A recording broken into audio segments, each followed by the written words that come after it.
Well, hello again, and here we are with another Views from the Veranda.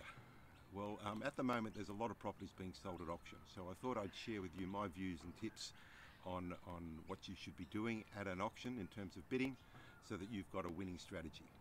So first of all, do your research. The research is not just about the price and what you think it's worth, but when you go to the open house, talk to the agent about understanding what the owner's motivations are, why they're selling, what sort of work they've done on the property, whether they bought something else, and in addition to that, find out whether there's other interested parties and if they've made offers. On the day of the auction, find out how many people are registered, because it's about understanding who your competition is. Will develop a strategy around that approach. Secondly, write down your upper limit.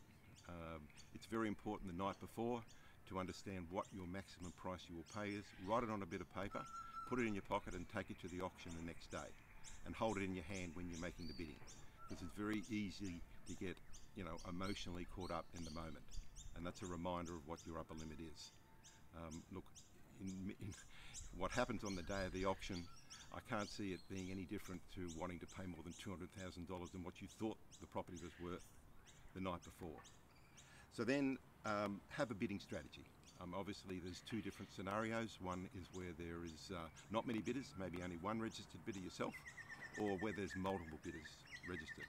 So there are two different scenarios and two different strategies you need to take into play. Should you make an opening bid? Well, yes. I mean, the worst thing you can do is probably making a high bid thinking you're going to scare people off, because in the end what that might mean is that you pay more than what you should pay for the property. So, bid with confidence, make it considered. It does show your interest, but one thing is important, that the only serious bidding happens when the property goes on the market, hits the reserve price, and that's when you're playing for keeps. So in respect to body language, yes, it is important. The way you dress, you have to dress for success. It's important how you actually, when you make a bid, as I said, do it with confidence and not over eagerness. Watching the other bidders and their body language is important. If their shoulders slump or they're starting to talk amongst themselves, and that's a good chance that they're actually running out of money.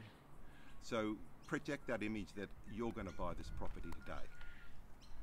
So then the fifth point is about breaking down the bidding. You don't have to bid what the auctioneer is telling you what to do. In fact, in some cases you need to chunk it down. Bidding in odd numbers is often a good way to go, but you need to take control of the bidding and to some degree slow it down, because the auctioneer is a professional and he's wanting to push the highest property price, and you need to slow it down. So just remember that the auctioneer at the end of the day does have to take your bid. And lastly, take the emotion out of it. This is the most important point. You can get caught up in the day, and so you need to know that when you've reached that limit, that is your limit.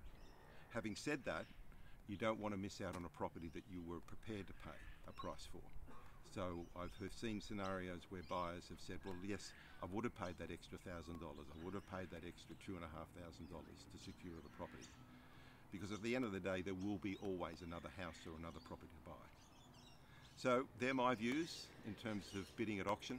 Obviously, if you need any advice in terms of bidding at auction or selling at auction, contact us, message us. Next week I'll be out on the veranda, and I'll still be searching for someone else to share it with. But until then, take care and look after each other. Thanks.